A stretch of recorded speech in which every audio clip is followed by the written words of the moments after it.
Warning. The Savage Nation contains adult language, adult content, psychological nudity. Listener discretion is advised.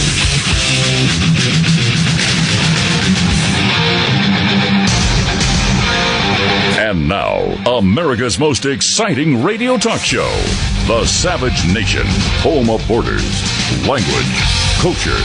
And here he is, winner of the National Radio Hall of Fame Award, Michael Savage. Actually, it's Brian Sussman filling in for Dr. Michael Savage. He'll be back tomorrow.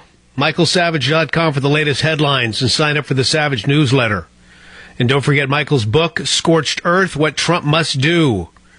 What Trump must do to remake America, to make America great again. And don't forget the book, Teddy and Me. It's a wonderful one by Michael. So Brian Sussman out here on the left coast. Thanks for joining us. Where do we want to go with this? Well, let's go to this story. It's Bernie's fault. It's WikiLeaks' fault. It's Russia's fault. It's Comey's fault. It's the alt-right media's fault. It's the fake news' fault. It's the voting machine's fault. It's Jill Stein's fault. It's the Electoral College's fault. Come on, you've heard it all by now, right? You've heard all of that and more. How about the DNC just ran an expensive, old-school campaign with an unappealing candidate who didn't articulate an endearing message? How about that for starters? How about people look at what's happening along that southern border and they cringe? Oh, they're not hateful individuals. They're not bigots. They're not phobic. They look at the border and they're terrified. They look at what's happening in their cities and in their states, and they're terrified. They look at these homegrown extremists here in the United States, and they're terrified. They look at people coming to this country who could give a rat's rear end about assimilation, and they're terrified. That's what we saw. Hillary didn't address that. They look at their manufacturing jobs. They look at their mining jobs. They look at their logging jobs. There are no jobs. Hillary didn't address that either. But let's talk for a moment about the stuff that has made Savage. You know, I've been listening to Michael Savage since the mid-'90s. I broadcast on KSFO in San Francisco, his flagship station. It's the station he started on.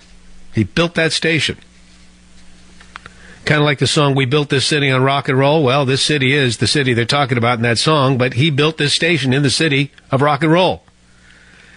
And let's just say this, like seeds in a garden, refugees are being planted in cities and towns all across America, and people don't like it. It's not that they hate the refugees. It's just the other stuff that some of these refugees are associated with. Borders, language, culture, my friends. It all comes back to borders, language, culture. Those were the pillars of Trump's campaign. Those are the very pillars of everything Savage has been talking about since I started listening to him in the mid-'90s here in San Francisco. But let's talk about these refugees, shall we? They're being placed in small cities and towns all over America. Places like Twin Falls, Idaho. Places like Stone Mountain, Georgia. Places like Rutland, Vermont. No input from the local communities. They're just placed there. Now, I know how it works in the Savage Nation. Many of you are going to want to talk. You've got your own stories to share. And you'll be able to affirm and confirm much of what I'm talking about. So the number is 855-400-SAVAGE, 855-400-7282. But once the residents find out about the plan, it's too late to stop it or even ask any questions. And, of course, those who do ask questions are bigots or xenophobes who hate refugees, right? Twin Falls, Idaho. You've heard the story from up that way. I heard it before it came a story. You heard the story about the 3 refugee boys raping a 5-year-old special needs girl in an apartment complex. It was witnessed by a person in the complex, and the oldest boy amongst these refugees actually filmed the assault on his cell phone, so to speak. So there's no lack of evidence here. But I heard about this before it became a national news story. A friend of mine had moved from California to Twin Falls. He was living in that very same complex for a period of time. When he came back to California, he said, "You wouldn't believe what I saw up in Twin Falls. I lived in this apartment complex. It was filled with refugees from Iraq and Sudan." And he said it was very clear that everybody was on welfare. The only ones that ventured out of the houses were the women to go to the stores. It was the women raising the kids. The men always stayed inside, keeping themselves. And it seemed to my friend that these men had 2, 3, 4, or even 5 wives, who upon, when asked, would say, well, this is my cousin. This is my... And he said that he saw the young men in that apartment complex terrorizing anybody who wasn't Muslim. I mean, this was my friend's story to me when he came back from Twin Falls. So when we had the story of the 3 refugee boys molesting a 5-year-old special needs girl in an apartment complex, immediately he called me up. He said that was the same apartment complex. And I put him on the radio in San Francisco. We talked about it. But we've been getting up to 10,000 Somalia refugees alone since the 90s, and we started this refugee program under Carter in the 80s. The problem is we're vetting them wrong. The vetting that's going on currently is absolute insanity. We're importing people into this country who have values antithetical to American values. They're antithetical to American values. They don't care about the red, white, and blue. They don't care about life, liberty, or the pursuit of happiness. They don't care about the Constitution. I mean, there's a documentary, very famous documentary, and I saw it a couple months ago. Amy Horowitz, I believe is her name, or maybe it's a he. A.M.I. Horowitz did a documentary in Minneapolis, a city with a huge Somali Muslim population. Almost every Muslim the filmmaker spoke to said Sharia law should be supreme over the U.S. Constitution. Those aren't the type of people we should be bringing into this country. We want the people like my grandparents who came here and said, I want to be an American.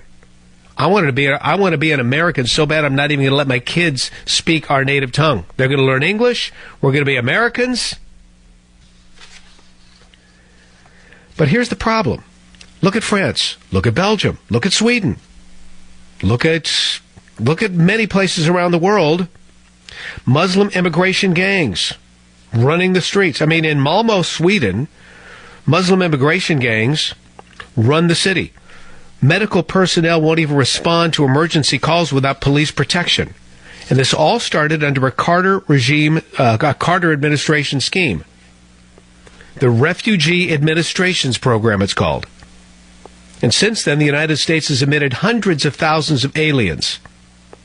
Now, just to show you how benevolent we are, and maybe one might say what big suckers we are with this immigration, the U.S. took in 2/3 of the world's refugees resettled in 2014 alone. I'm going to repeat that. In 2014 alone, the United States took in 2/3 of the world's refugees. Second place country, Canada. They took in 10%. From Iraq alone, the number is 120,000 since 2007. So why am I pointing that out? I think it's ridiculous. Why would we be taking anybody from Iraq? Now, listen to me before you jump to conclusions. We lost thousands of American lives fighting in that country.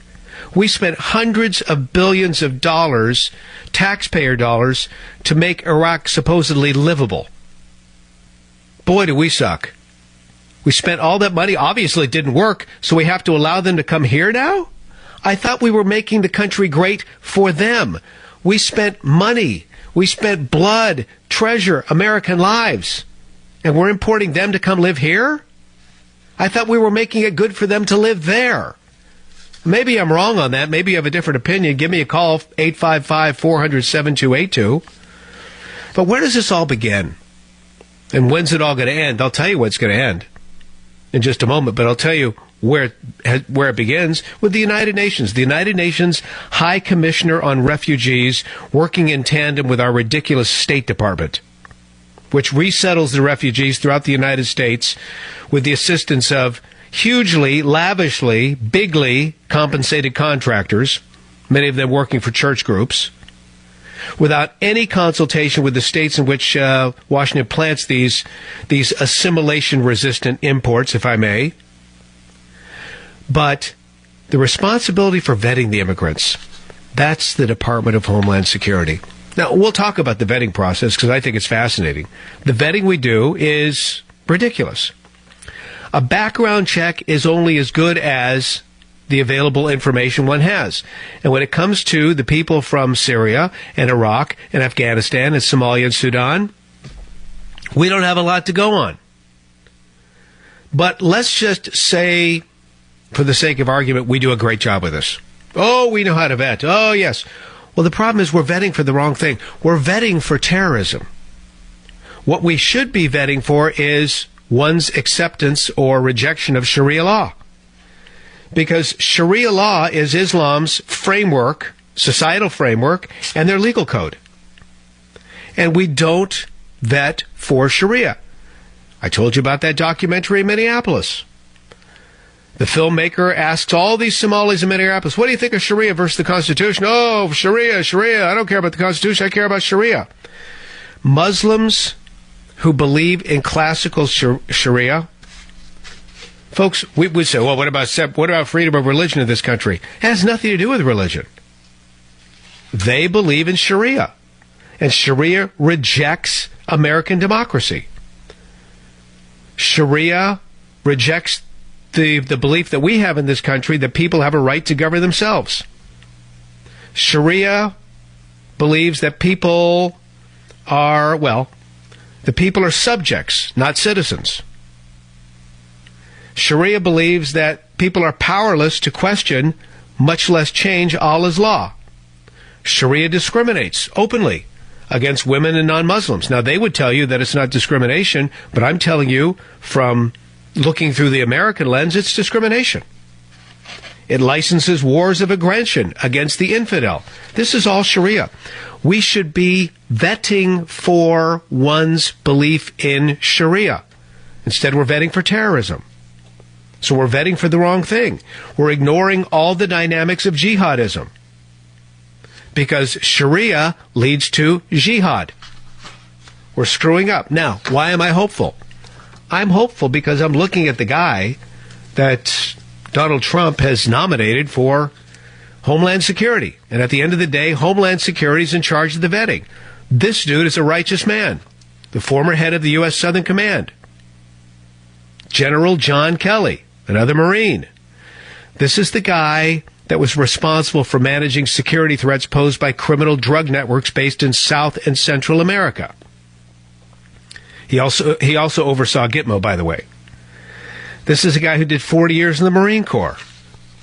This is a guy who has testified before Congress on numerous occasions about the, quote, relative ease with which human smugglers moved tens of thousands of people to our nation's doorstep. He also cautioned Congress that, quote, these smuggling routes are potentially vulnerable to our homeland.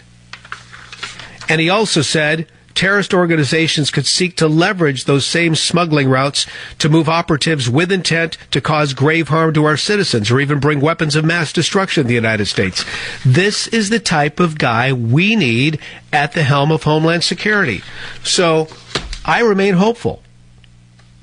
But how about you?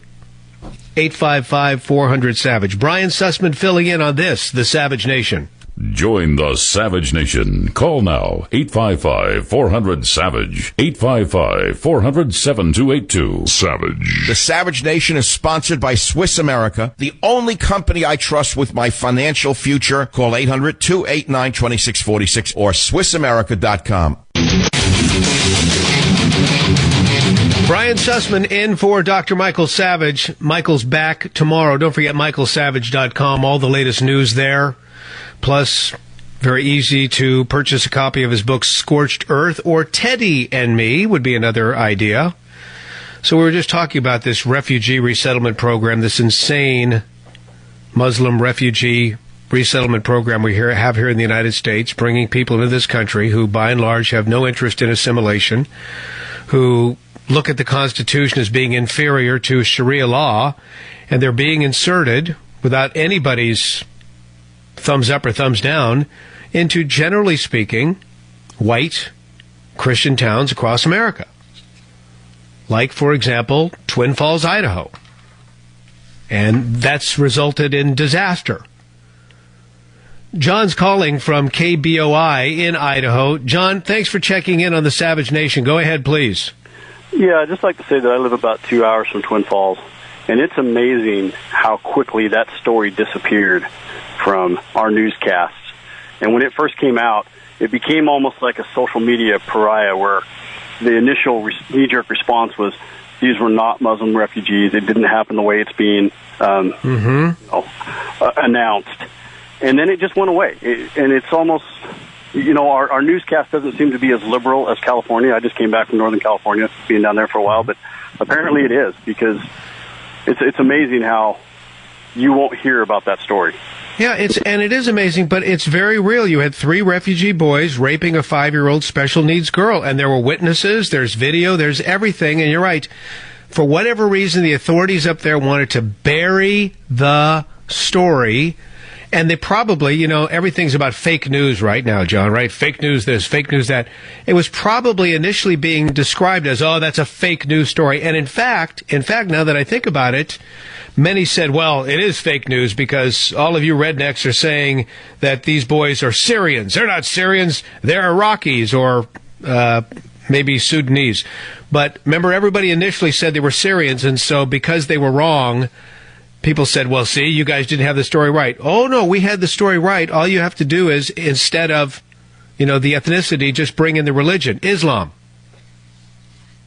There's such a... You can't mention anything about Islam without... No! Being labeled racist, being labeled...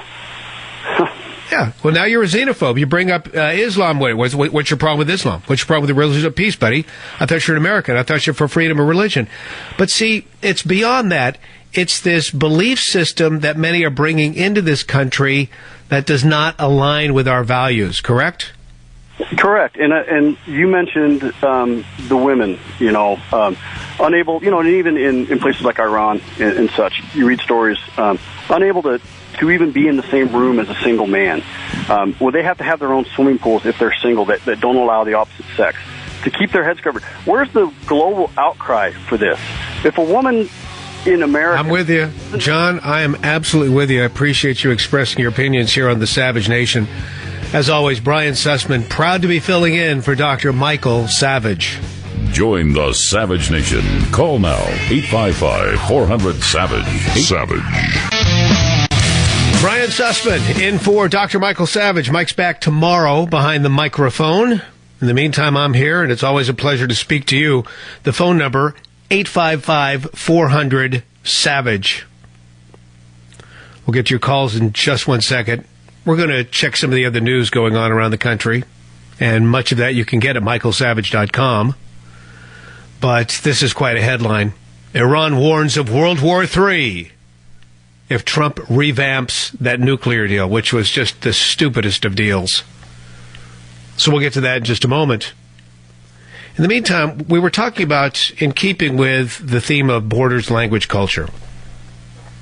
I'm sure someone on the left would say, that's fake news. No, it's very real news. It's one of the reasons why Donald Trump won this election bigly.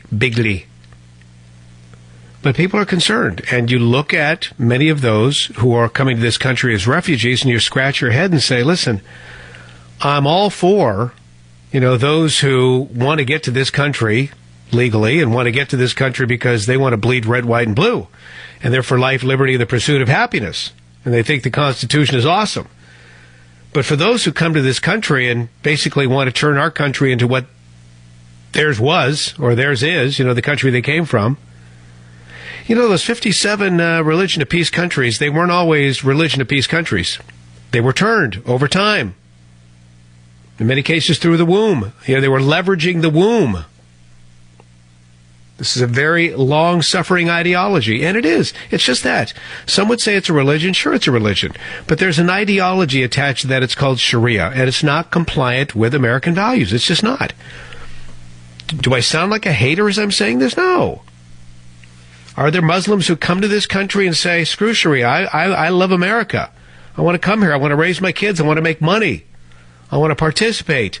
Yeah, the Constitution, I like the Constitution. Yes, there are many. But on the other hand, there are many we're allowing into this country who don't buy any of that. And that's what we're talking about in countries, small towns throughout America. These refugees are being inserted. The townspeople have nothing to say about it. The states have nothing to say about it. Case in point. Here's Bob. Bob's listening online via KSFO.com, as many do.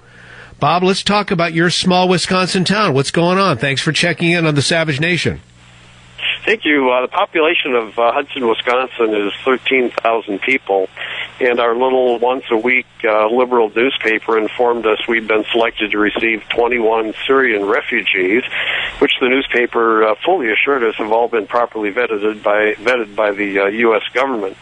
I found it interesting that the article also mentioned that the reason our little town was selected is that there apparently is already one Syrian refugee here, and based on that one Syrian acre, they've now decided to send in 21 more. Sure, he needs friends, he needs colleagues, or maybe he needs co-conspirators. I don't know. Yeah, the newspaper indicated that they were looking for a wide variety of charitable resources to provide housing and transportation, jobs, and a lot of other things for these 21 incoming. I have no idea how they're going to support themselves. If one wants to see how well Muslims integrate into American society, all you need to do is drive 40 miles west of here to Minneapolis and take a look at how well the literally tens and tens of thousands of Somalis have merged into American society. Yeah, it hasn't worked out all that well. Just ask the honest people, in Minnesota. The problem is, if you bring this up and you speak openly and honestly about this, Bob, as you know, you're branded a hater. Exactly. Yeah. Well, listen, I appreciate your call to the Savage Nation. No, this is what we're up against, folks. You sound like you're deemed a hater, when in fact you're just a truth teller. And again, the American government is in charge of vetting these people. I get that. But we're asking the wrong questions. We're vetting them to see if they have terrorist ties, not to see how deeply they believe in Sharia versus the Constitution of the United States. That's the defining difference.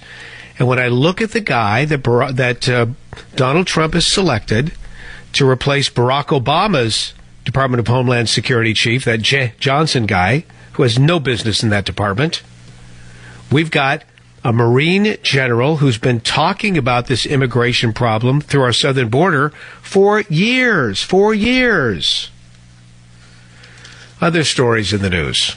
Iran warns of World War III if Trump prevails with this, if Trump revamps, I should say, this nuclear pact. And all along the campaign trail, what has he done? He's been talking about this deal we cut with Iran, which is absolute insanity. It's one of the worst deals ever. And to know that we're not curtailing them from ever building a nuclear weapon again is just untrue. What we're doing is we're allowing them to develop nuclear weapons, but it's just out there in the distance. They're not dialing down their nuclear program.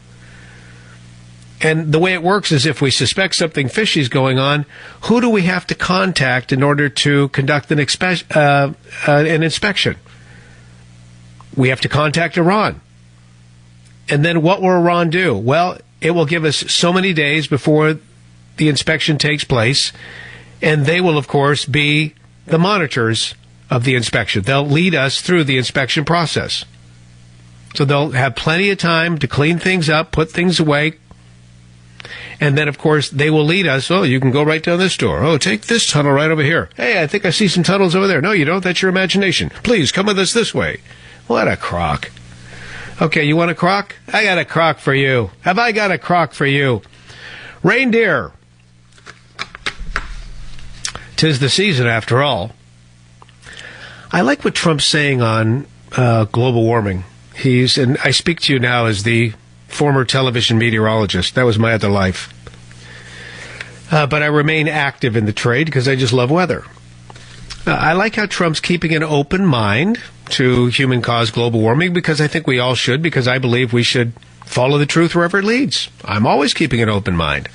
I've done a lot of research. I'm certainly not convinced at this point in time, but I'm always keeping an open mind. How about this?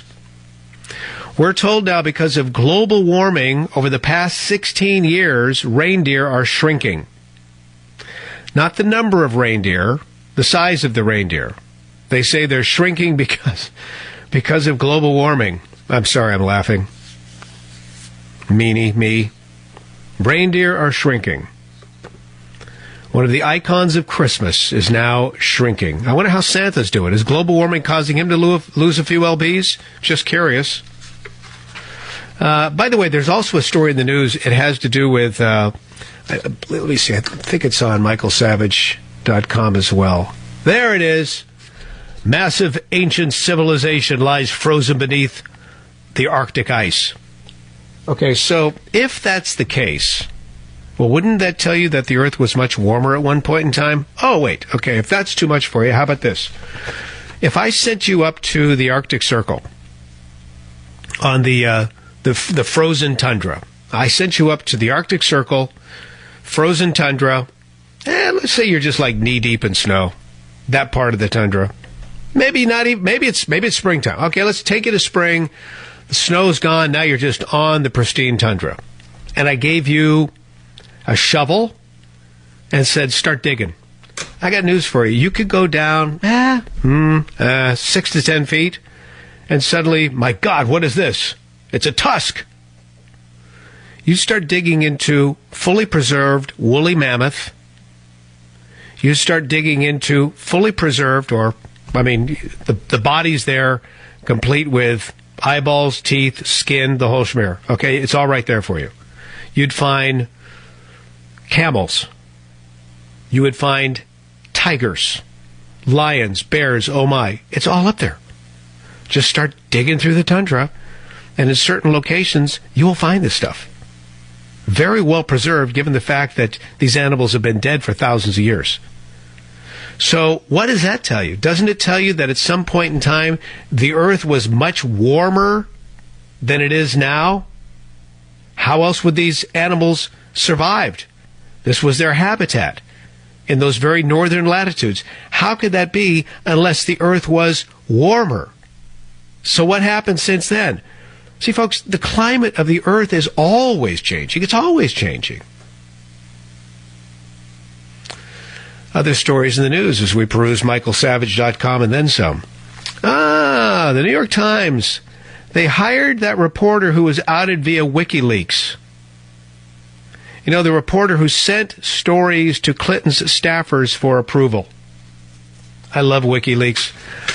I don't care who hacked into the DNC emails. I love it. Shows how corrupt an organization the DNC is. Glenn Thrush. Oh, yes. Huffington Post reported Monday, "We're thrilled Glenn Rush is joining the Times." Glenn Rush. Or I should say Thrush. Glenn Thrush. In one email to Hillary Clinton's campaign chairman, John Podesta, Thrush chose to describe himself as a hack. Now, in the journalistic business, a hack is like a sellout. It's a shill. Okay, I agree I'm a hack. I agree I'm a sellout. I agree I'm a shill. I'm helping the campaign. Quote, "No worries, because I have become a hack, and I will send you the whole section that pertains to you," Thrush wrote to Podesta in an April 2015 email. "Please don't share or tell anyone I did this. Tell me if I effed up anything." Thrush's email included 5 paragraphs of a story pertaining to Podesta, and Podesta replied to Thrush telling him there were no problems with the writing. And those paragraphs appeared in a May story, quote, "Hillary's Big Money Dilemma." A hack. Hired by the Times. Oh, how wonderful. Oh, how glorious.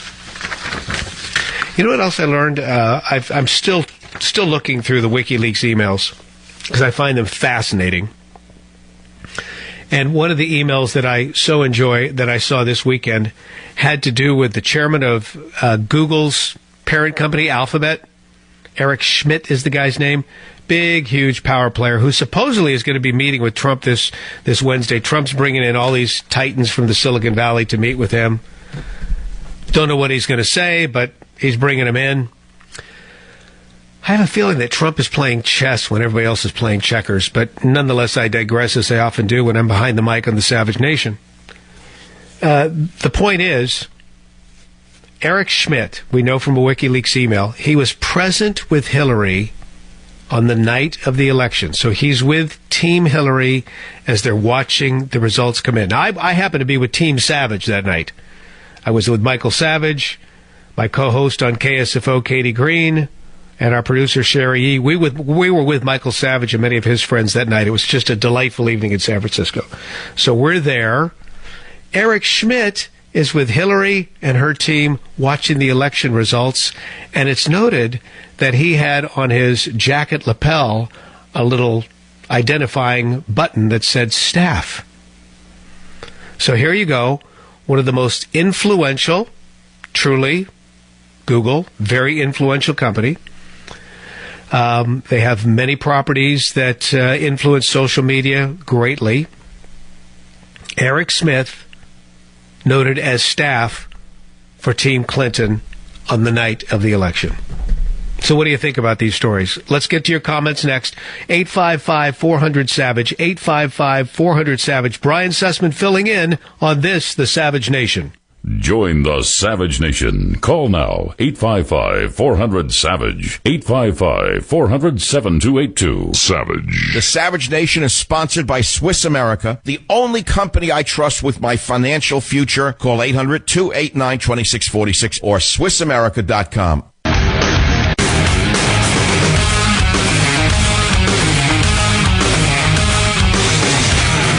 Brian Sussman filling in for Dr. Michael Savage. By the way, I've got a copy of his book, Scorched Earth, in my hot little hands, and it remains a great read. And I sure hope Trump is reading it, because it does outline a plan to help make America great again. Meantime, we've been juggling a lot of balls here in the Savage Nation. One of them has to do with our immigration program, our refugee program more specifically, and how we're vetting for the wrong things. We're vetting for terrorism. We should be vetting for one's adherence to Sharia. Otherwise, we're in a heap of trouble. Mike's checking in from Pennsylvania, WSBA. Mike, thanks for joining us on this, The Savage Nation. Go ahead, please. Thank you for having me on the show. I've read Scorched Earth, fabulous book. It's almost like listening to the show sitting in your couch here. It's true. You were right on with the global warming assessment. And I read it. Yeah, how's that? Hey, Mike, how's that global warming working out for you in Pennsylvania right now? Well, we're pretty covered. We're shoveling quite a bit, quite frankly. Yeah, I say that every winter. It's like, wow, more global warming on my front. Yeah, the buried animals, the woolly bears and the lions and the tigers, oh my. It's like, oh, yeah. Somebody's got to figure this out someday. But, hey, I read a situation way back, I believe when bin Laden was still around bothering us, that in Dearborn, Michigan has become very saturated with Muslim communities taking over. There's signs, there's Muslim signs that we can't read. We don't know what they're telling us, but you drive by and they're flying flags that are not our American flags. Right. And a well-known mall in the Toledo, Ohio area and some Best Buys and Circuit Cities and stuff were targeted with many purchases of computers and electronic equipment, purchased with stolen credit cards, marshaled down to the state of Florida, and then shipped overseas to the bin Laden crew back when that was a big terrorist threat. And it's like, wow, you put this all together with the fact that they don't want to mix in with us. They don't want to mix in at all. They just want to come in, do their dirty work, and that's all they're interested in. Oh yeah, no, it's true. We have a big auto auction here in the San Francisco Bay Area. It's at a place called Fremont, which is it's a high percentage of refugees who've come into this country, and there's this auto auction, and you see people of that persuasion purchasing, my friends who are in the auto biz tell me all the time, purchasing trucks, large quantities of trucks, which they then ship overseas. Have you ever seen all of the trucks that ISIS is driving? Those are really nice, mostly Toyotas and a few other vehicles mixed in, other manufacturers. But most of those were sold originally here in the United States of America. There's a pipeline to get them their equipment, and believe it or not, it starts over here. Brian Sussman filling in for Michael Savage on the Savage Nation. Join the Savage Nation. Call now, 855-400-SAVAGE, 855-400-7282. Savage.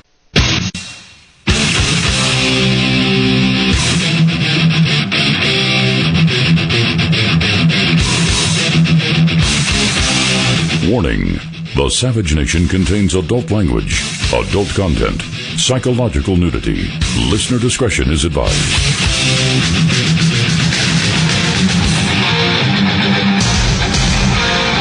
And now, America's most exciting radio talk show, The Savage Nation, home of borders, language, culture. And here he is, winner of the National Radio Hall of Fame Award, Michael Savage. Brian Sussman filling in for Dr. Michael Savage. He's off today, much needed day off. He's back tomorrow, and I'll be listening along with you. In the meantime, it's not too late. Great holiday gifts. Scorched Earth, Savage's book. Restoring the Country After Obama is the subtitle. Hopefully Team Trump has read it. Teddy and Me, a feel-good book about the dog Teddy, who, yes, I have met. I've dined with Teddy before. So those are two opportunities. Just go to michaelsavage.com for all the latest there. Got a lot of great sound that the guys who produced the Savage Nation put together for me. And I've got a lot of great callers. A lot of great callers. Which is what you expect from the Savage Nation. Thinking people who do their own research, who know how to separate real news from fake news. And as such, they're ready to talk. Well, speaking of fake news, let's go to Jimmy at WABC for starters. Jimmy, you're kicking off the hour. Thanks for checking in. We were talking about the New York Times earlier, hiring this hack, Glenn Thrush. Oh, hack, that's what he referred to himself as in a WikiLeaks, where we now know he was in collusion with Team Hillary, like so many other journalists. Go ahead, Jimmy. You're on the air. The New York Times and its writer, Walter Duranty, got the Pulitzer Prize for their reports coming out of the Soviet Union in 1932 and 33. But in an interview with Walter Duranty to the American ambassador to the Soviet Union, Walter Duranty admitted all the reports coming out of the Soviet Union are the opinion of Soviet authorities, are not my own. The Soviets wrote their own reports. They covered up 10 million Ukrainians murdered by the Soviets through starvation. It's the Gordon Dispatch. It was stamped secret. This was revealed, 10 or 15 years ago. So the New York Times has a history of altering reports. In this case, they let Stalin basically write the reports that Walter Duranty got the Pulitzer Prize for. And the New York Times supported Mao, supported Castro. So that Stalin, Mao, and Castro the Times supported. They supported Clinton, and they supported Obama. So the New York Times has a bad history. It's the old gray lady is a slut. I think covering up the murder of the 10 million Ukrainians helped cause World War II because people were so terrified of the Soviets. Some of them viewed Hitler as a savior, which was a tragedy all around. So the New York Times history, and they won't give up the Pulitzer Prize. This is absolutely incredible. Jimmy, it's the line of the day. On the Savage Nation, Jimmy's line is the line of the day. The old great lady is a slut. Thanks for checking in. Well, here's Trump. New York Times is talking about this. Washington Post is talking about this. ABC, NBC, blah, blah, blah, blah. They're all talking about this. Russian hacking. Russian hacking. Folks, the Democrats just refuse to believe that Hillary lost. She spent we found this out today. She spent $1.2 billion between her campaign, the DNC, the various PACs. $1.2 billion. Donald Trump, including the money that he put in of his own, his $66 million, spent $600 million. Trump funded his campaign to the tune of a little over 10%. The Democrats outspent the Republicans. Hillary outspent Trump 2-1. And she lost big time. Big time. Big time. See, this is what businessmen do. They look at the playing field and think, okay, how can I do this with the least amount of money possible? And by the way, proving this point even further, after the election had concluded, Hillary had about $800,000 left in the bank. I mean, she blew the wad. Trump had almost $8 million in the bank. So somebody on Team Trump was very confident. They could have been spending every last penny to the very end, but somebody was very wise behind the scenes saying, I don't think we need to spend any more money. I think we're good. Anyway, here's Trump on reports that the Russians were hacking into the DNC emails. It's the Russians' fault. It's the Russians' fault. This would be clip 1, please. I think it's ridiculous. I think it's just another excuse. I don't believe it. I don't know why. And I think it's just, they talked about all sorts of things. Every week it's another excuse. We had a massive landslide victory, as you know, in the Electoral College. No, I don't believe that at all. And does it really, to quote Hillary from a certain Benghazi hearing, what difference does it make? What difference does it make? The bottom line is the Democrats were outed as being corrupt. The media was outed as being in collusion with the Democrat Party and Hillary's campaign. I mean, it's all there. How about maybe we can blame it on, CNN forwarding questions for the debate to Hillary. See, no one wants to go there. Focus on the Russians. Focus on the Russians. So what's going on with that? Well, here's Reince Priebus. This is clip 3. Of course, he's the chairman of the Republican Party, but now he's the guy that's going to be the chief of staff for Team Obama. Here he is talking about the hacking report. The entire report is based on unnamed sources who are perhaps doing something they shouldn't be doing by speaking to reporters or someone talking out of line about something that is absolutely not true. The FBI we contacted the FBI months ago when the DNC issue came about. They've reviewed all of our systems. We have hacking detection systems in place. And the conclusion was then, as it was again 2 days ago when we went back to the FBI to ask them about this, that the RNC was not hacked. So here we are now debating and talking about a story based on something that isn't true. It's fake news. It's fake news. Okay, Priebus makes another good point. Priebus was a guy I wasn't a big fan, just to be honest with you. I met him once here in California. I just wasn't a fan. But, in his new role with Trump, I like what the guy's saying. For example, this. The Russians didn't force Hillary to ignore Wisconsin and Michigan. Folks, they ran a bad campaign. Clip 4, please. The Russians didn't tell Hillary Clinton to ignore Wisconsin and Michigan, okay? I mean, I know this is this insane analysis. She lost the election because her ideas were bad. Right. She didn't fit the electorate. She ignored states that she shouldn't have, and Donald Trump was the change agent, okay? Right. So this is all very interesting, but Donald Trump won in an electoral landslide that had nothing to do with the Russians. No. Had nothing to do with the Russians. Let's go to Brian, K-U-G-N. Brian, thanks for checking in on the Savage Nation.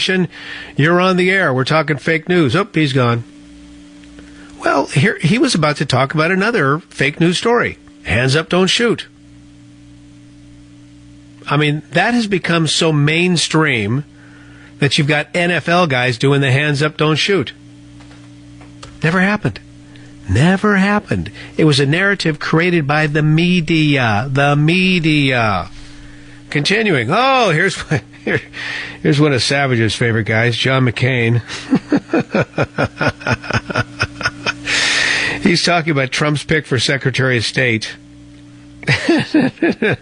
And, of course, Trump's pick for Secretary of State is the ExxonMobil guy. When I heard that the ExxonMobil guy was Trump's Secretary of State, I stepped back for a minute. I thought, okay, well, when you think about it, he knows more leaders around the world than probably anybody. But nonetheless, McCain doesn't like it. There must be an investigation. He says his pick for Secretary of State has a relationship with Putin. Listen to clip 6. Vladimir Putin is a thug and a bully and a murderer, and I believe that the relationship between Mr. Tillerson and Vladimir Putin needs to be examined. Okay, note to McCain. If the relationship between Trump's pick for Secretary of State and Vladimir Putin needs to be elected, how about the relationship between Google and China? How about the relationship between Facebook and China? Because when Google and Facebook have gone into China, guess what? On their particular platforms, it's not freedom of speech. It's all about censorship. Maybe we just should talk to them. Give me a break. Should be investigated. Here's Reince Priebusson on this Tillerson nomination and his quote-unquote ties to Putin. This is clip 5. He's in the business of exploring and finding oil across the globe, and so you have to go where the oil's at. And the fact that he actually has a relationship with people like Vladimir Putin and others across the globe is something that we shouldn't be embarrassed by. It's something that I think could be a huge advantage to the United States. Look, it doesn't mean we're not going to be tough across the world. It doesn't mean that we're not going to always put America first in everything we do. But we have big problems in this world. And I don't think we can solve these big problems by making believe that people don't exist. They exist. We have to talk to people.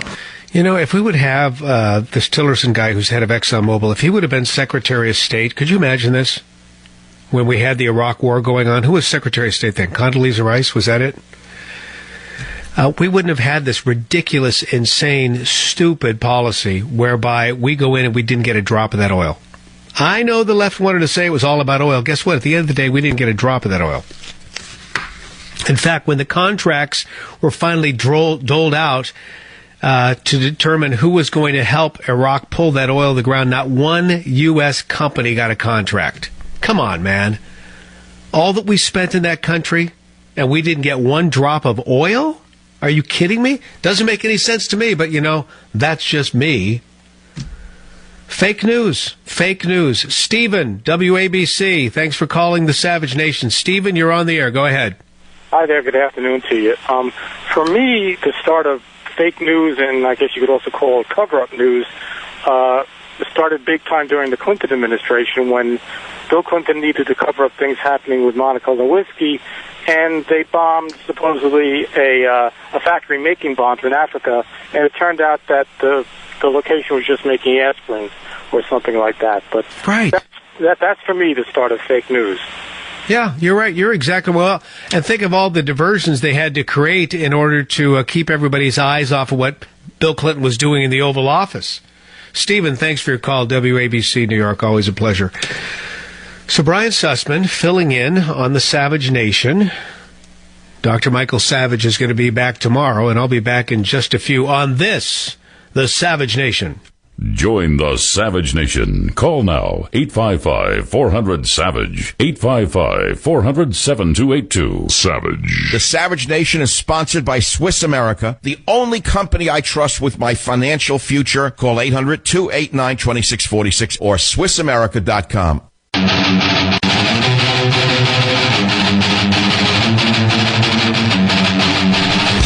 Brian Sussman in for Dr. Savage. Mike's back tomorrow behind the mic. Mike behind the mic tomorrow.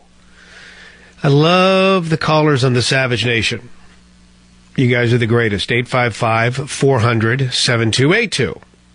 The callers dovetail nicely into all that we've been talking about. So if you're just tuning in, we'll catch up really quick. We've been talking about fake news. Fake news. The left is all up in arms about fake news. I'm sure they would say, you know, much of what you hear on this program is fake news. My program on KSFO in San Francisco, fake news.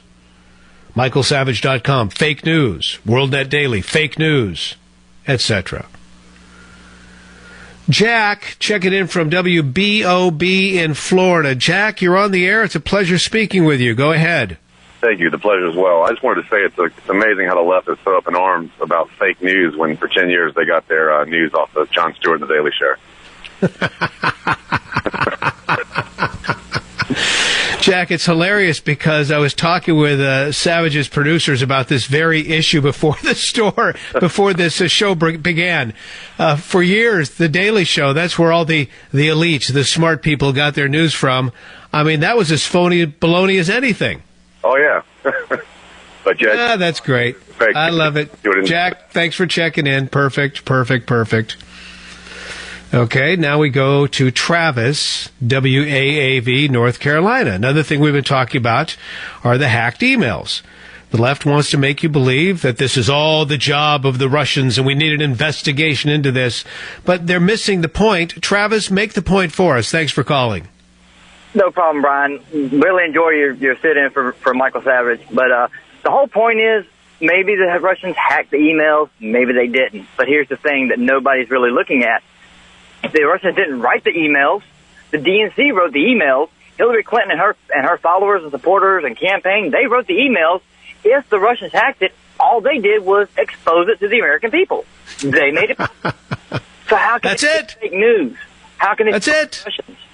Right. And so, you're right. Maybe they did, maybe they didn't. But it's what is in the emails that is damning. Right, Travis? Exactly. And that's the whole point that these blind, blue blood left liberals can't see. And I can say that with affection because I was for many years a hard-wing, left-wing, blue blood liberal. Come to speak of it, I got a meeting coming up tonight for Liberals Anonymous, so I got to get ready to. All right, get out of here. Thanks for checking in. All right, then they blamed it on everything. One of the blames has been, the voting machines. Here's Todd, WTMA. Todd, you're on the Savage Nation. Go ahead. Let's talk about the voting machines. Thanks for having me. Well, I have one thing to say about fake news. We all remember the quote-unquote Benghazi video, right? So that's all I'm going to say about fake news. Now, McConnell, Lindsey Graham, the whole bunch of those guys that are here now, they're gone. Okay, that's part of the swamp. So what they're doing with this bipartisan group that wants a further investigation, they're irrelevant. All right, my third point. You can go back to the Kennedy administration. You can go back to the Nixon administration. We've always had foreign leaders make their point about who they want to be supportive of when we have elections. It's nothing new. It's just that we're in a digital age. We have emails. We have hacking. Get used to it. There's going to be more of it coming. So that's all you have to say. But that's all you have to say, and you said it well on this, The Savage Nation. Thanks, Todd, for checking in. Yeah, there you go. That's just a nice little summary of what we've been talking about for almost the last hour and a half here on the Savage Nation. But wait, there's more. We're going to talk a little bit more this evening, this afternoon, wherever you may be in the time zone. Who knows? Maybe you're listening to a podcast. Could be the next day. Let's talk about the economic plans that Trump's putting forward, because I think they're really going to benefit America, including millennials. Okay? So we'll talk about that. Look forward to your calls as well. Brian Sussman, pleased to be filling in on this, The Savage Nation. Join the Savage Nation. Call now, 855-400-SAVAGE, 855-400-7282. Savage.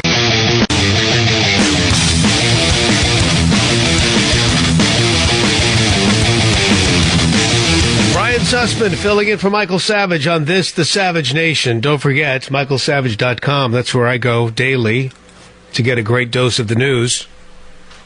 And don't forget, Scorched Earth. I've got a copy in my hands right now, Restoring the Country After Obama. This is by Michael Savage. It remains a tremendous read now that Trump's won.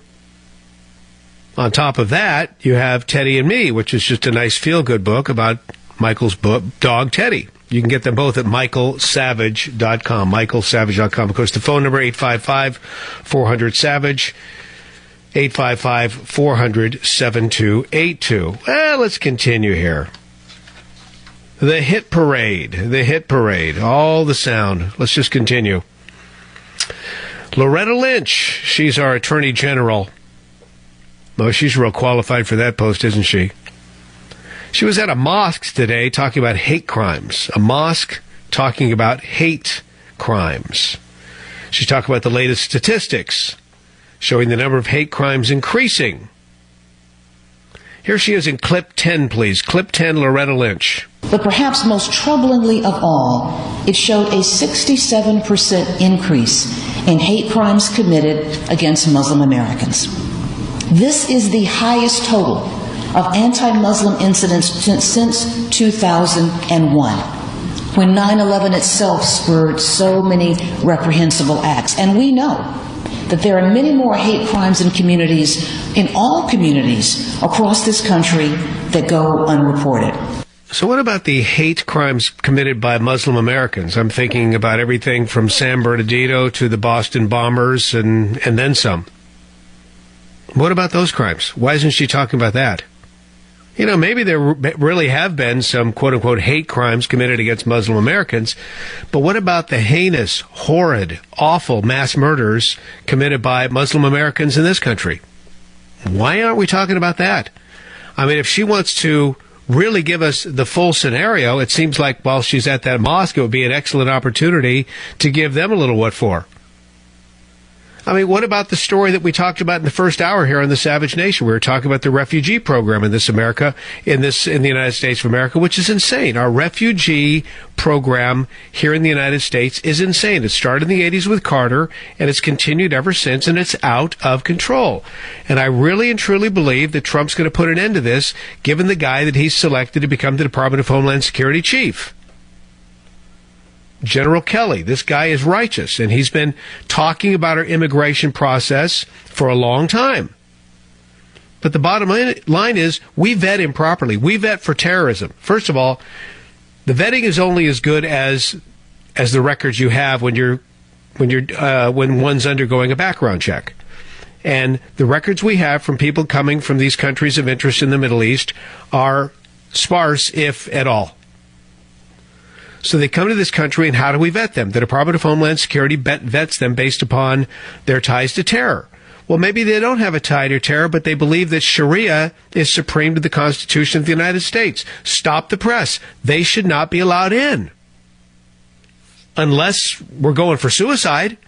You want suicide? You want the death of the American ethos? Bring them in.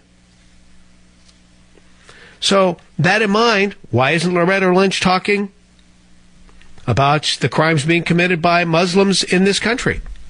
For example, we talked about the situation in the first hour up in Twin Falls, Idaho.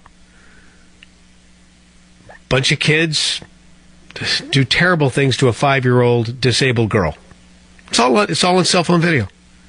That story has never been widely reported. It's buried because it doesn't fit the template. Oh, we only bring in the good refugees, only the nice ones. We know how to vet our people. We do it right. We do it better than Germany. We do it better than Sweden. We do it better than France. We do it better than Belgium. Oh, do we? Oh, do we? Continuing with the sound parade here on the Savage Nation. Well, here she is talking about Loretta Lynch at the mosque today, talking about the recent eruption of divisive rhetoric. Yeah, you want divisive rhetoric is coming from people like her. Clip 13. So many Americans are feeling uncertainty, are feeling anxiety, are feeling fear, frankly. As we witness this recent eruption of divisive rhetoric, as we note the hateful deeds that we've been talking about. And I know that many Americans are wondering, are they in danger simply because of the way they look or where they pray? Okay, stop the press right there. Yes, I would say the same thing.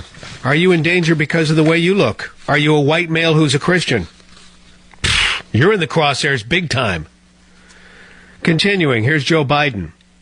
Ah, Joe Biden. Joking Joe. Boy, what are we going to do without this guy? He was just the biggest gaffe machine. Joe Biden's talking about the leaders of the Democrat Party here. He's on CNN. He said, the leaders of the Democrat Party, Obama, Pelosi, Schumer, and me. Clip 15. Like after every presidential election where the party loses, there is no single leader. There are voices that hopefully be heard. Hopefully, I'll be able to have a voice in the direction of the party. The President of the United States will. Obviously, Chuck Schumer will. Obviously, Nancy Pelosi will. There's going to be governors that are going to emerge. And so it's a contest of ideas as to which direction to take the party. Okay, so the leaders of the party, Chuck Schumer, Nancy Pelosi, Joe Biden. Can we just, for the sake of simplicity, call them the Geritol 3 going forward? The Geritol 3, ladies and gentlemen. If that's the best they can do, bring it on. Keep them coming. These people are so out of touch, and this is why Hillary lost big time. Or as Donald would say, bigly, bigly. It's because they ran an old school campaign, and they spent lots and lots of money, wasted lots and lots of money, like liberal politicians tend to do, and quite frankly, a lot of Republican politicians do the same thing, wasted money on a ridiculously old-school campaign with a tired, worn-out, unappealing candidate. Oh, I'm a sexist. Oh, so be it. Who didn't have a message. What was Hillary's message? Forward. I don't even know what that means. Forward. Forward. Okay, here's Joe Biden. I love this. This is just, again, this is classic liberal politician. He's on CNN saying he's going to stay in politics because he doesn't know what else to do. Clip 18. I'm interested in having a platform where I can have a sufficient number of key staff persons who will continue to help me fight for the things I care about, whether it's promoting fighting against violence against women or promoting Central America growth and development. Not for money, but actually to have a platform to be able to make the case. And I think at least I'll have a shelf life of a little bit. I know that, my dad, I'll always quote my dad, I know, but he said it's a lucky person who gets up in the morning, puts both feet in the floor, knows what they're about to do, and thinks it still matters. I've been doing this since I've been 26. I don't know what else to do.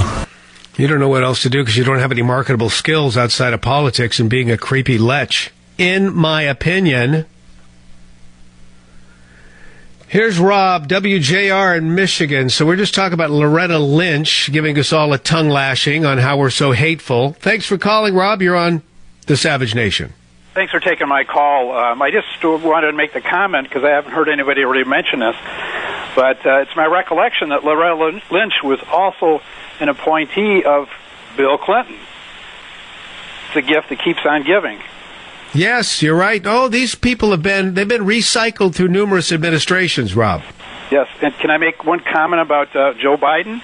Sure. I don't know if anybody's commented this, but I believe the Refugee Act of 1980, which I believe you mentioned earlier, was signed by, of course, Jimmy Carter. That was the child of Teddy Kennedy and Joe Biden. Hey, Jokin' Joe. Thanks for checking in on the Savage Nation. Here's Obama. You ready for Obama? Another scare tactic. Boy, these people, they love their fake news, don't they? Another scare tactic. If Congress repeals Obamacare, 30 million Americans will lose their health care coverage. Ready for this? Clip 19. One new study shows that if Congress repeals Obamacare as they've proposed, nearly 30 million Americans would lose their coverage. 30 million. 4 in 5 of them would come from working families. More than 9 million Americans who would receive tax credits to keep insurance affordable would no longer receive that help. That's unacceptable. We can work together to make the system even better. And one of the best ways to do that is make sure that you're in it. There you go. There's more fake news for you, Mike. This is a total scare tactic. Listen, if they're able to repeal Obamacare, and I think they'll be able to do it quite easily, they will consider a new plan that makes sure that those 30 million Americans have access to health care. There won't be any droppage of their coverage, nothing like that. Trust me when I tell you. They're not stupid. I don't know what they're going to do to shore this thing up. I don't know what they're going to do in terms of their repeal and replace. But 30 million people aren't going to lose their coverage. Scare tactic. I would label that fake news. But that's just me. How about you, Mike, WABC? Mike checking in on the Savage Nation. Mike, you're on the air. Go ahead. Hey, I'm calling from New Jersey. I'd like to make a couple of points. First, on fake news.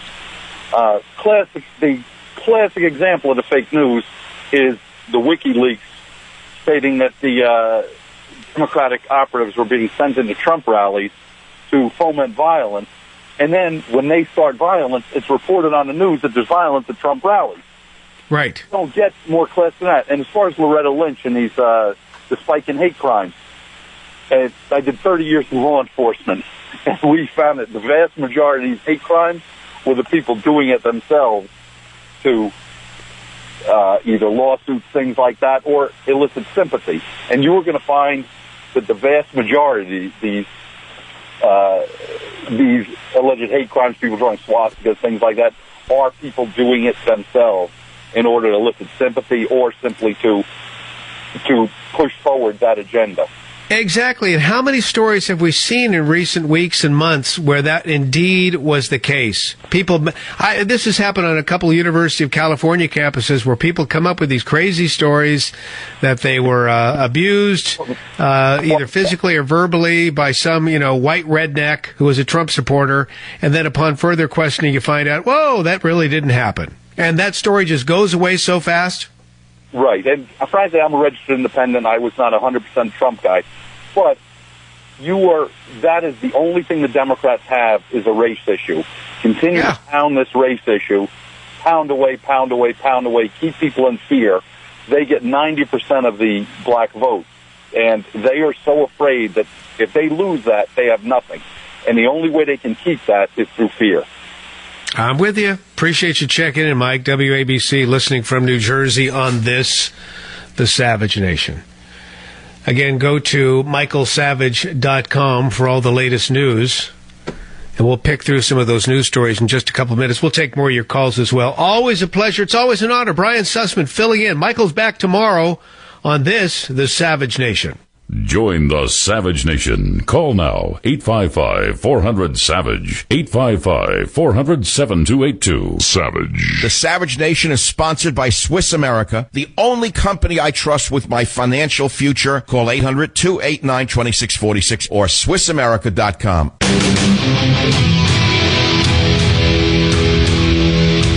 Brian Sussman in for Dr. Michael Savage, who's back tomorrow. Phone number, looking forward to talking to you, 855-400-7282. MichaelSavage.com right now. Some interesting stories like this one. The Vatican is calling on priests to be highly sensitive to the climate crisis. So the Pope is putting out the word to Catholics, the priests, for starters, to realize that there is concern over man-caused global warming. I'm just curious, what happens if you're one of these priests who doesn't agree? Do you just have to go, with the company line? I mean, the Pope is the leader of the Catholic Church. And then what about the members of the congregation? This is something that doesn't resonate well with a lot of Catholics. Like, for example, Felicia, who's calling from WDRC in Connecticut. Hey, you're on the air. Thanks for calling. Well, Brian, I'm glad to speak with you. A bunch of the women were talking at church this morning, and they were too polite to disagree with the Pope. But given his background from the third world, and he probably has no love for capitalism, this makes me very unsettled and very uncomfortable. Yeah, and it really, at the end of the day, I've written about this extensively in one of my books, Eco-Tyranny, but this is a plan, this is the left's golden key to turn the word towards socialism and redistribution.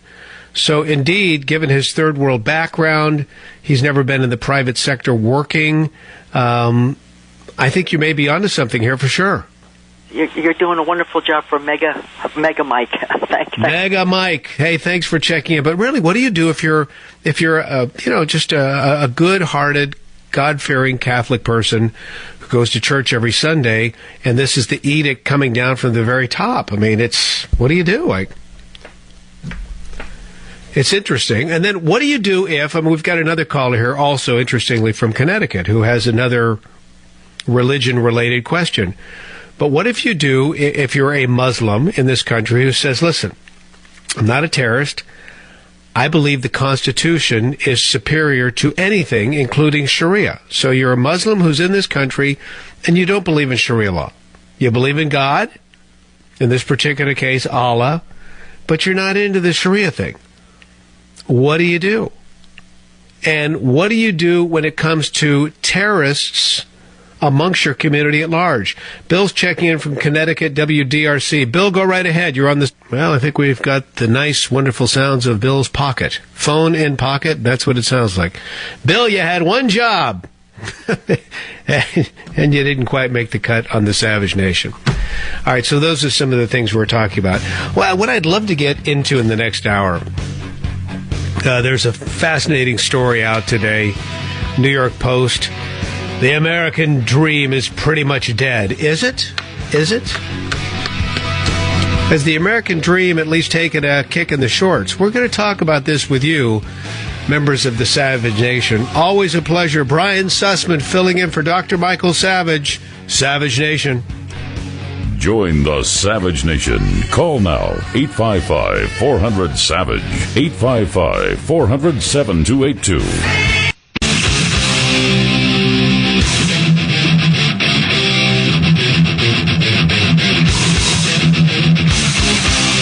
Warning. The Savage Nation contains adult language, adult content, psychological nudity. Listener discretion is advised.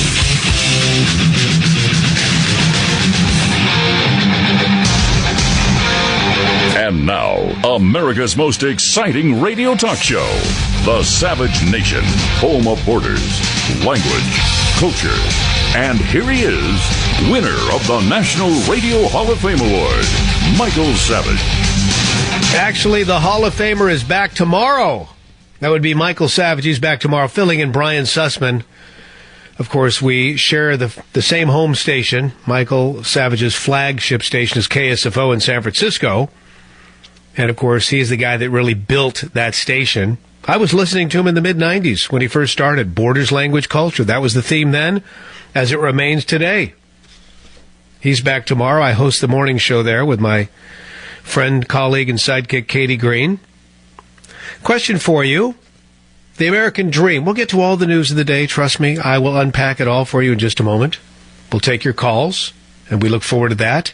855-400-SAVAGE, 855-400-7282. MichaelSavage.com is the website you always need to check out. And don't forget his newsletter. You can sign up at MichaelSavage.com for the newsletter. And you can purchase a copy of, just in time for the holidays, Scorched Earth, Restoring the Country After Obama, and Teddy and Me, the book about his dog. The American dream, says the New York Post, is pretty much dead. Do you agree or not? I think the American dream is going to get a big lift with Trump as president. I'm looking at the people he's hiring into his cabinet. These are all business people that know how to succeed, and I can't believe they would want anything less for the people of this country.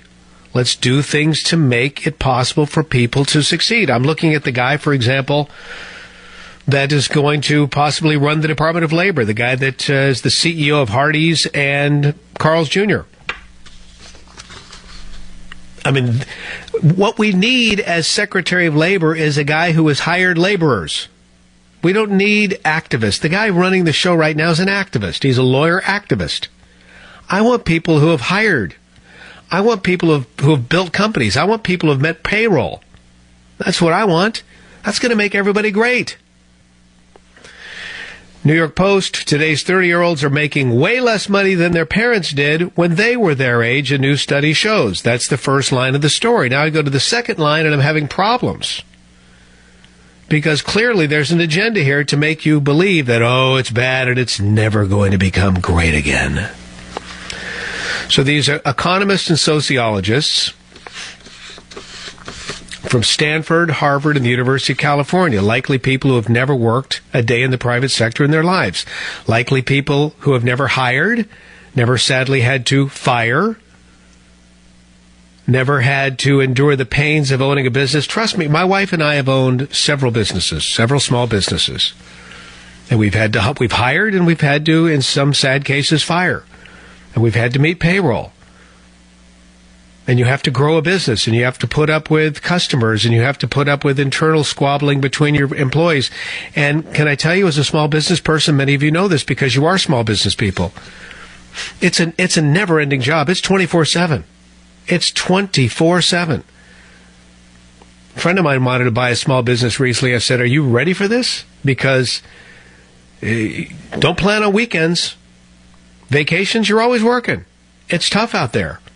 So I'm looking at the schmoes that put this study together. I'm guessing they've never done that before. They're just academics who are basically working after working on grants. So what they found was, this is the very first story, today's 30-year-olds are making way less money than their parents did when they were the same age. Second sentence, Economists and sociologists from Stanford, Harvard, and the University of California analyzed tax and census data recently and found that 51% of 30-year-olds have earned more dough than their mothers and fathers did when they were in their shoes. Okay, so now you're telling me, first you tell me it's hopeless, then you're telling me, wait, the first line of my story was wrong. What they're saying here is that most 30-year-olds in the United States are doing better than their parents did. And yet the title of the article is "The American Dream is Pretty Much Dead." What is wrong with this picture? See, folks, that's a fake news headline. Okay, so now, but they're decrying that. Well, 49% aren't. 51% are doing better than their parents at the same age. 49% aren't. And so what's the factor? What's the reason? One major factor was the issue of income inequality. Income inequality. Next sentence. We have a stagnation in the middle class.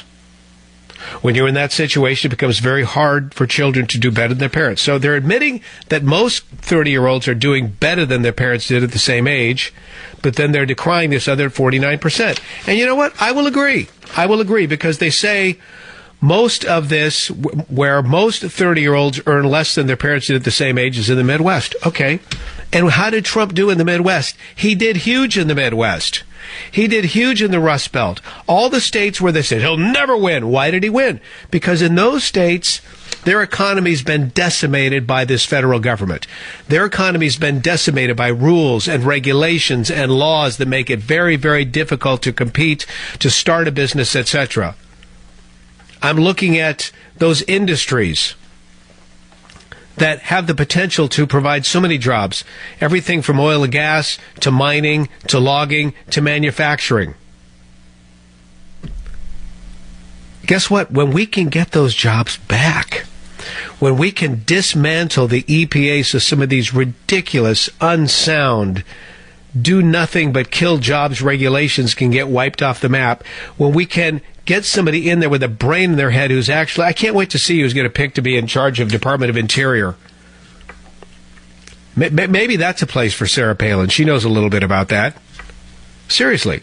You know, she's kind of kooky in a lot of ways, but I got news for you.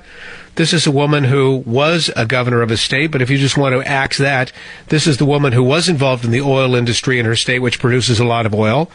This is a woman who has done commercial fishing, probably knows a heck of a lot about commercial logging, probably even knows a little bit about mining, because her state does some of that too. If we could get somebody in there to unleash our people and our resources, that would be a great thing.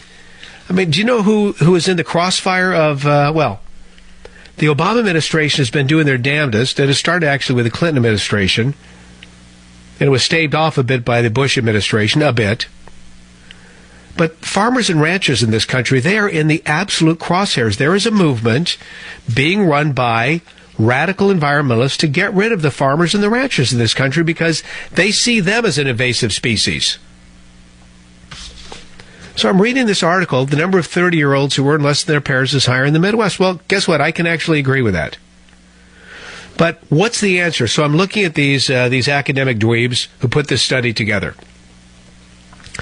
They told, I'm reading this in the New York Post, but they're saying that the reason, or the solution is taxing the wealthy more and giving bigger tax breaks to the middle class. That would ultimately help get Americans out of the rut. What he's proposing is simple redistribution, and that's not going to do anything. We need to redo how the game is played in this country, beginning with rules and regulations that make it very tough, first of all, to start a business, then to maintain a business, then to grow a business. We need to get rid of the rules and regulations that make it very difficult to manufacture in this country. We used to be the king of steel fabrication. Now where is our major fabrication being done for big projects in the United States? It's all being done in China. And folks, I've talked to the people involved in that. It's an absolute disaster. We had this Bay Bridge built here in San Francisco. We rebuilt the Bay Bridge.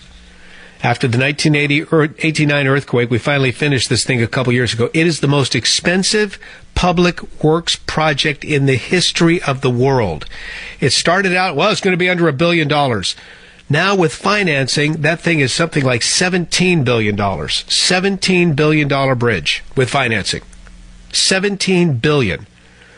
And the steel that was used to construct that bridge, there have been story after story in the San Francisco Chronicle, some pretty darn good reporting, it's not fake news, good reporting, about how crappy the steel is and how crappy the construction process was. That's what you get, for starters, when you get your steel fabricated in a country like China. Now, why can't we do it here in the United States? If we could change some of the rules, the regulations, the environmental laws, we could. And you know what? We'll do it better than the Chinese, and we'll do it with less pollution than the Chinese. That's what we need to be doing in America. Now let's go to the lines of the Savage Nation. I've done enough talking. Now it's time to hear from you. You've got one job. Come in and come in strong. 855-400-7282. Let's go to Carl, KSFO. Carl, thanks for checking in. You're on the air. Go right ahead, please. Hi. The American dream was a term used by propaganda, term used by socialists during FDR's presidency. And it was pitched that the government can basically help you reach the American dream, and these are all the ways that the government is going to help you reach the American dream. So a lot of people don't know that about that term, and it is used quite often, but it originated with propagandists during the FDR presidency. Right. Think about this, Carl, and I appreciate your call here on the Savage Nation. Here's how you get the American dream, and I believe, from what I'm seeing, this is what the Trump administration will do. Get the federal government out of the way. Get them. The government's not the solution. They're the problem. Get them out of the way. Reduce regulation. Make it easier to start a business, grow a business. Make it easier to harness our nation's natural resources. Make it easier for the manufacturing to be done in the United States of America. So I'm with you on that. Thanks for checking in on the Savage Nation. Let's see if we can squeeze one more story in. Fake news versus real news. Ben calling from PA, WSBA in Pennsylvania. Ben, you're on the air. Go ahead. Hello. I have a comment about... I believe that with Hillary losing, I believe that it's the real news that made her lose. I think the fake news story is just a diversion. We've got plenty of real news. We've got Benghazi and the emails and pay to play. That's enough to make her lose. We don't need fake news. The real news made her lose. The real news made her lose, and you're a winner on the Savage Nation, Ben. Thanks for checking in. Brian Sussman filling in. We'll have more for you on this, the Savage Nation. Join the Savage Nation. Call now, 855-400-SAVAGE, 855-400-7282. Savage. The Savage Nation is sponsored by Swiss America, the only company I trust with my financial future. Call 800-289-2646 or SwissAmerica.com. Brian Sussman in for Dr. Michael Savage, who's back on tomorrow. And I will be listening right along with you. So we're talking about a number of items in the news. Fake news. What is fake news? See, this is another term that's been created by the left. It's just like that last caller in the Savage Nation noted. The American dream was a term coined by the left. And the whole idea is that government can make your life better. Let's all dream the dream. We'll help you achieve all that you desire.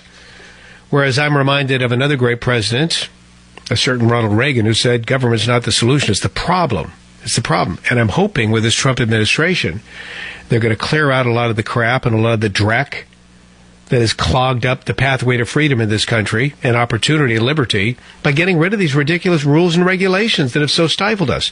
But what is fake news? I mean, initially, fake news, you could have said, was The Daily Show. I mean, when Jon Stewart announced he'd be stepping down as host of The Daily Show in 2015, there were a number of articles lamenting the loss of, quote, fake news and the fake news man. For example, Time magazine ran a story with the headline, Jon Stewart, the fake news man who made a real difference. What about The Onion? What about the Daily Current? Those are hilarious publications. But it's interesting we're talking about this because Ron Paul has a piece out today on this very issue. And I'm just going to read a couple sentences from the former congressman's column that I'm reading here. It says, a major threat to liberty is the assault on the right to discuss political issues, seek out alternative information sources, and promote dissenting ideas. If this ongoing assault on free speech succeeds, then all of our liberties are endangered. Listen, what they're doing is anybody who has a contrarian point of view and they see the world through a conservative lens, fake news. I'm sure people, these leftist critics would look at Michael Savage's book like scorched earth. Fake news. I'm sure they look at this radio show. Fake news. And some of the websites associated with all of our lives. The Drudge Report, fake news, even though, isn't it interesting? Drudge is just an aggregator of content. He so rarely brings forth anything original. All he does is send you to links.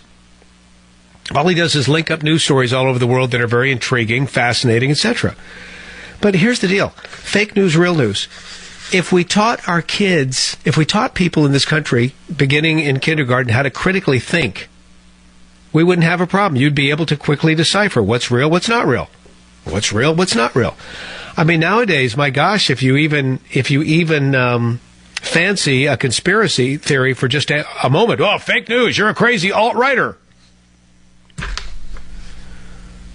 The problem is in our schools, we don't teach them how to critically think, do we? Instead, we teach them what to think, not how to think. If we would teach them properly how to think instead of filling their skulls with a bunch of rhetoric that they're able to so easily spew out at the drop of a hat, we'd have a different game. You'd be able to decipher for yourself what's real, what's not real. Do your own research. But I like what Ron Paul is saying in this particular article. The last and potentially most dangerous threat to the First Amendment, he says, is the war on fake news. Those leading the war are using a few viral internet hoaxes to justify increased government regulation and even outright censorship of internet news sites. Some popular websites, such as Facebook, are not waiting for the government to force them to crack down on fake news. They're just going for it on their own. Those calling for bans on fake news are working to create a government-sanctioned gatekeeper. That's a phrase, by the way, coined by Hillary Clinton, with the power to censor any news or opinion displeasing to the political establishment. Brian Sussman filling in for Dr. Michael Savage on this, The Savage Nation. Join the Savage Nation. Call now. Brian Sussman in for Dr. Michael Savage, who is back tomorrow here on The Savage Nation. So just a moment ago, we were talking about fake news and the efforts by the federal government under this administration to act as the gatekeeper of news. What's real news? What's fake news? Many social media outlets like Facebook are already undergoing their own campaign to censor what they believe is fake news, scour it from the internet. But now we've got the federal government who is also wanting to get involved. And for such a time as this, do we have a new administration who I pray will not be involved in that at all? Fake news, real news. It's up to the consumer. A little critical thinking goes a long way, and I contend we're just not teaching critical thinking in our schools today. I believe more than anything else we're teaching these kids what to think, not how to think. Now, it's possible that Anthony in Dallas, listening on KLIF, may disagree with me. Anthony, former public school teacher, talk to us about this on the Savage Nation. Well, thank you for having me. As I'm a first-time caller. Yeah, I'm a retired public school teacher, 34 years, taught middle school and high school. And I normally don't listen to this program. It's just sort of channel flipping, station flipping, and I heard your comment about education and the fact that we don't teach critical thinking in the context of fake news and teaching kids how to discern the truth. I'm wondering what the basis of your opinion is. Well, the basis of my opinion is having raised 4 children who have gone through the education system, and I watched this firsthand. Now, maybe, Anthony, to be honest, maybe it's just California, different from the rest of the nation. And we know in so many ways that is the case, but I don't see it here. I see kids being well-trained in rhetoric, and they can spew out answers to a variety of questions, but you get beyond that answer, and they really don't know what they're talking about. And then I see it in their lives when they graduate from school, and in so many cases, they're just not capable of making decisions.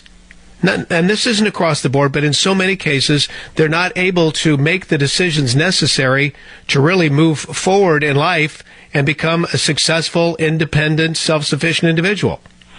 Well, we probably agree more than it seems. I've seen a lot of kids graduate from school that are influenced the way you described. But in my own experience in teaching thousands of kids over several decades, is that the majority of them are coming out in pretty good shape.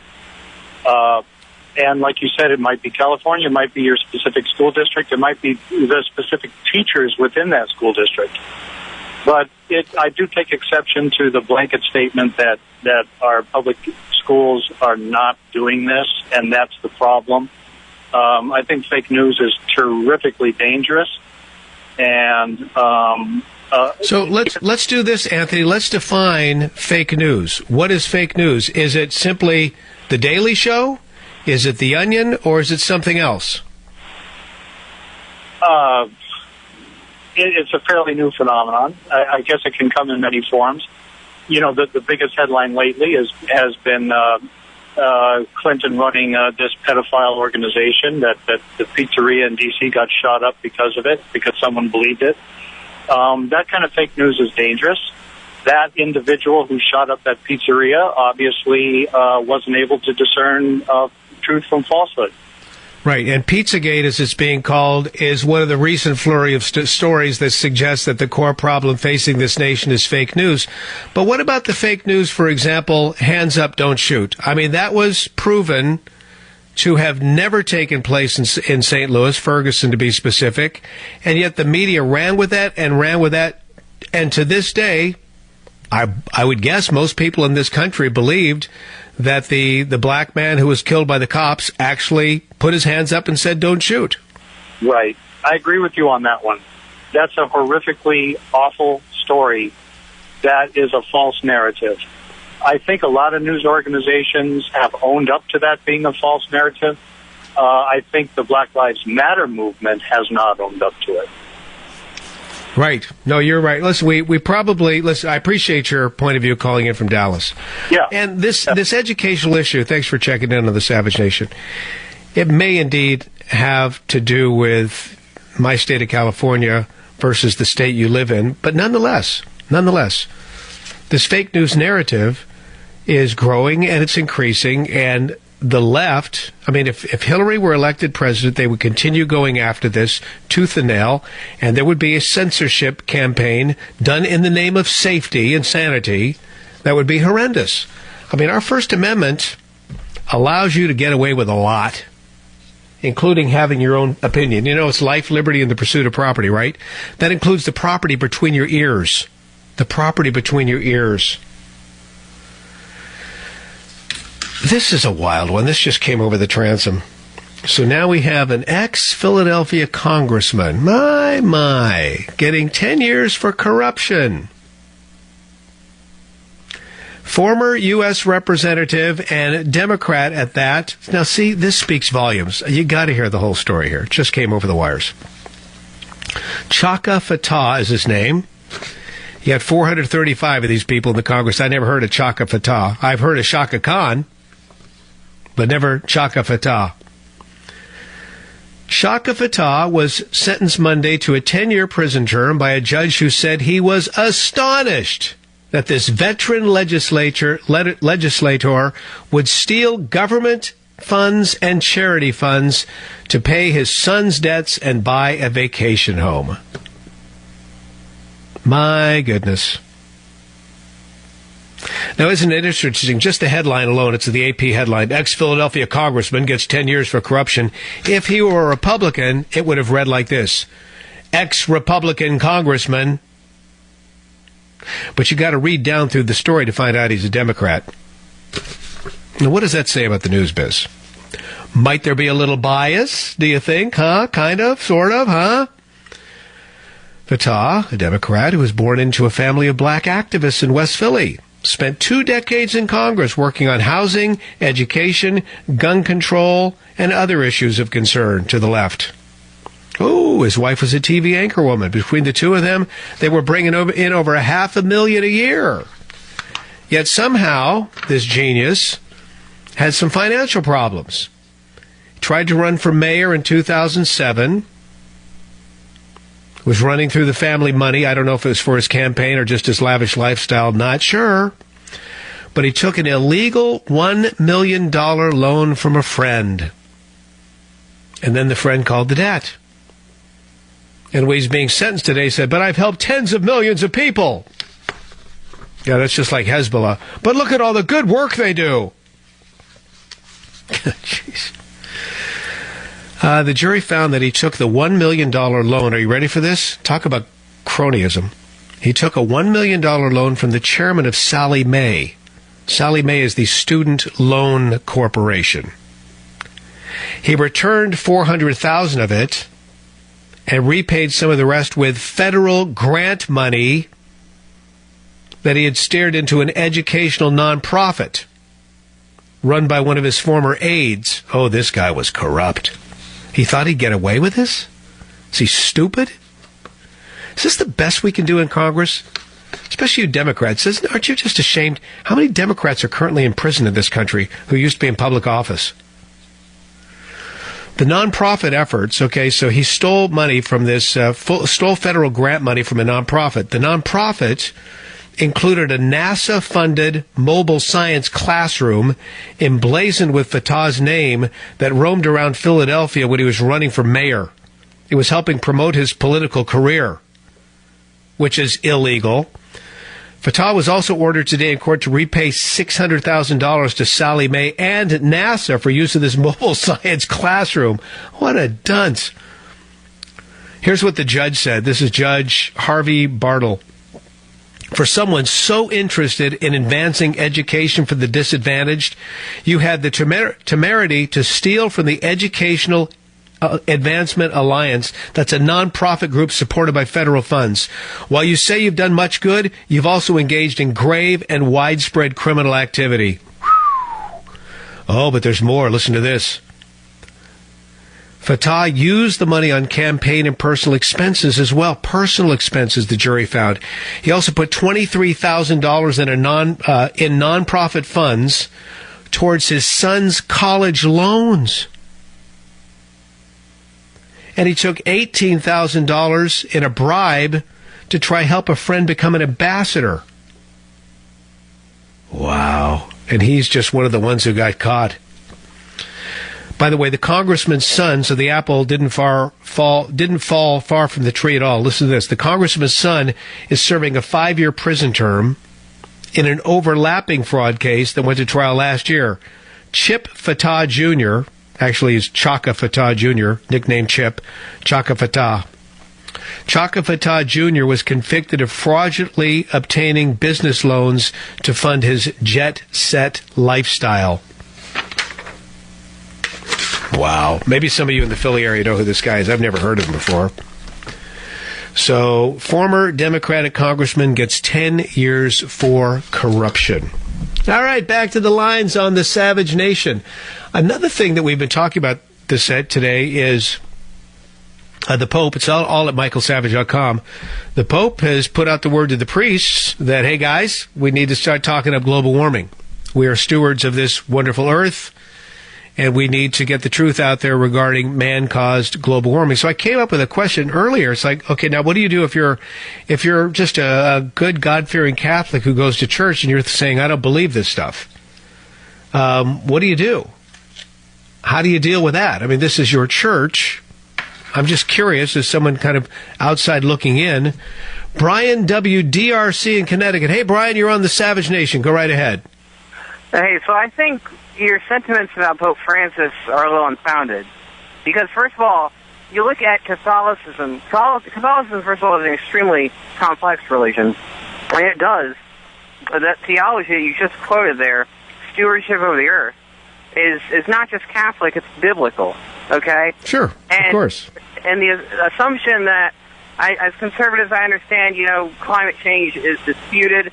There are experts on both sides of that issue in the scientific community who are for and against climate change. It's certainly not a settled issue, but pollution is a real thing. And I think this onslaught against Pope Francis by these radical conservatives is a little crazy. And on the other side of things, I think these liberals who are just claiming him as a man of the left are mistaken. Well, listen, I don't know if it's. I don't know if people are. I don't recall what you just said about conservatives, but the Vatican is calling on priests to be highly sensitive to the climate crisis. Okay, well that's fine. He's the leader of that particular faith, so he can do that. But I'm just wondering, because you said something very interesting. It's not settled science, so he's mandating this from the very top. And I'm just curious how that's going to resonate with the entire church, including those who are skeptical of man-caused global warming. No, see, the mistake that you're making is that the Catholic Church, the problem is that they don't get the proper media coverage, you see, because you're talking about a leader of a theological organization who is on another continent speaking in a different language. The language that he's speaking is not political. He's not suggesting that we should use the arm of the state to compel people to live simple lives. He's not a communist. He's not political. Not like people make him out to be. Now, him getting out there and saying, "Hey, climate change is something to be concerned about." Sure, that's debatable, but. Pollution is a real thing. Oh, no, and there's a big difference between pollution and global warming, and I appreciate your call here on the Savage Nation. Thanks for checking in. To be sure, when you go to this article at michaelsavage.com, when you read further into this, we need to just look at this in its totality. Here's what the Pope says. Here I would state once more that the Church does not presume to settle scientific questions or replace politics, but I am concerned to encourage an honest and open debate so that particular interests or ideologies will not prejudice the common good.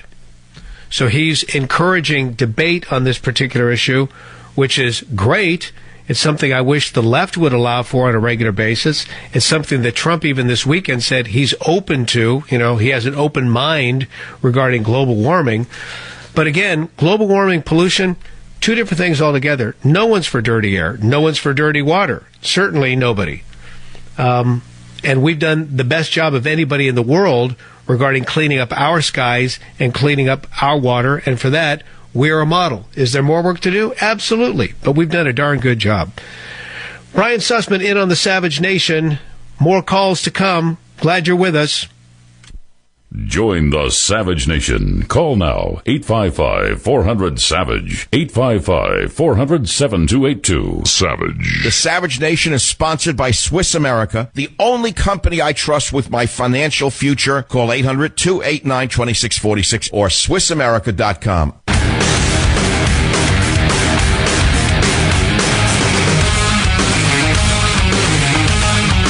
Sussman in for Savage. This comes to me from a friend, Lisa, who listens to this program, The Savage Nation. A guy looked at my Corvette the other day, a liberal guy, bleeding heart. Said, I wonder how many people could have been fed for the money that car cost. I replied, I'm not sure.